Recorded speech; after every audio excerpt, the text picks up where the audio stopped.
Северин Красимиров, осомничениот за убиството на бугарската новинарка Викторија Маринова на почетокот на судскиот процес го призна делото.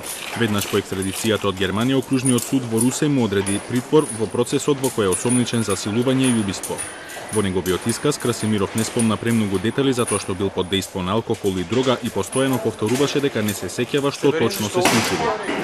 Мина премера, обаче аз не знам какво стана. Как стана насилие?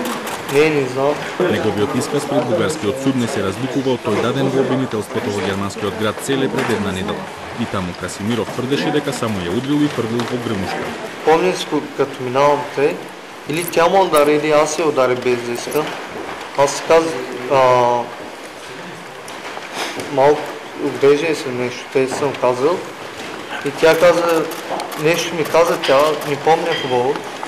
Аз отидих там, удариха един шамар, падна тя. Веднаш по убиството Красимиров заминал за Германија кај неговата мајка, но беше откриен од германската полиција и уапсен на 9 март, а пред 2 дена беше екстрадиран во Бугарија. Телото на 30-годишната Маринова беше откриено на 6 октомври на кејот на реката Дунав. Вештаците утврдија дека таа прво била силувана, а потоа и брутално убиена. Маринова беше уредничка на локална телевизија во Русе, поради што се појавија сомнежи дека убиството било политички мотивирано.